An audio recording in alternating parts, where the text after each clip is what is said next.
कभी कभी जब हम कठपुतली का खेल देखते हैं तो मतलब धागे बिल्कुल साफ नजर आते हैं। हाँ बिल्कुल, वो जो ऊपर से चला रहा होता है। सही कहा। पर सोचिए क्या हो अगर उस धागे खींचने वाले को अचानक पता चले कि उसके खुद के हाथ पैर भी बंधे हुए हैं। ओ, ये तो बहुत खतरनाक स्थिति हो जाएगी। एग्जैक्टली। तो आज के इस गहरे विश्लेषण में हम ऐसी ही एक रोचक कहानी पर बात करने वाले हैं, the last name in the notebook. The last name in the notebook, बहुत ही बढ़िया विषय है ये, है ना? तो आज का हमारा मुख्य उद्देश्य एक ऐसी दुनिया को समझना है जहां एक इंसान लाइट यागामी एक डेथ नोट के जरिए खुद को नए विश्व का भगवान मानता है और फिर कैसे वो अपने विरोधियों से टकराता है।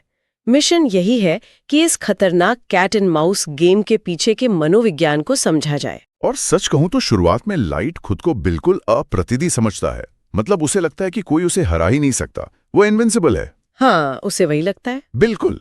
पर तभी एक नया खिलाड़ी उसकी इस गलतफहमी पर सीधा वार करता है। एक 19 साल का हैकर था, आर्यन। हाँ, आर्यन। उसने किरा को एक्सपोज करने के लिए सीधा पुलिस डेटाबेस ही हैक कर लिया था। सही। और लाइट क्या जाता है, वो उसका आईपी ट्रैक करता है और डेथ नोट में उसका नाम लिख देता है। पर वहीं तो सबसे बड़ा ट्विस्ट आता है। तभी नियर सामने आकर खुलासा करता है कि वो नाम फेक था, एकदम नकली नाम। हाँ, वो बस लाइट को ट्रैप करने का एक तरीका था। ये तो वही बात हो गई ना, जैसे शतरंज का खेल चल रहा हो, एक खिलाड़ी को लग रहा है कि वो मास्टर मूव चल रहा है, पर असल में ओपोनेंट ने पूरा बोर्ड ही बदल दिया है। सही पकड़ा आपने, बोर्ड ही पलट गया। तो मैं ये सोच रही कि क्या लाइट का ये ओवर कॉन्फिडेंस ही उसका सबसे बड़ा दुश्मन बन रहा था? देखिए, होता क्या है ना, लाइट हंटर बनने के चक्कर में खुद नियर का शिकार बन गया। राइट। ये शक्ति और कंट्रोल के नशे का सबसे बड़ा साइड इफेक्ट है। आदमी अंधा हो जाता है। और नियर की इस चाल के बाद लाइट अपना दबदबा वापस पाने के लिए और भी ज्यादा आक्रामक हो जाता है। हाँ, और यही आक्रामक रवैया सीधा उस फाइनल कॉन्फ्रंटेशन तक ले जाता है, उस अबैंडन्ड वेयरहाउस में। एग्जैक्टली। वहां नियर और लाइट का आमना सामना होता है। लाइट अपनी जेब में रखे नोटबुक के एक छोटे से टुकड़े का इस्तेमाल करना चाहता है, पर कुछ होता नहीं है। कुछ नहीं होता, क्योंकि नियर बता देता है कि नोटबुक ही फेक है। और उसके बाद लाइट वहां चीख कर अपना जुर्म कबूल करता है कि हाँ, मैं हूं कीरा, मैं इस दुनिया को साफ कर रहा हूं। ये काफी बड़ा विरोधाभास है। वही ना, एक तरफ बाहरी दुनिया कीरा को जस्टिस और एक गॉड मान रही है, जबकि नीर उसे वहां आईना दिखाता है कि वो बस एक किलर है, एक साधारण हत्यारा।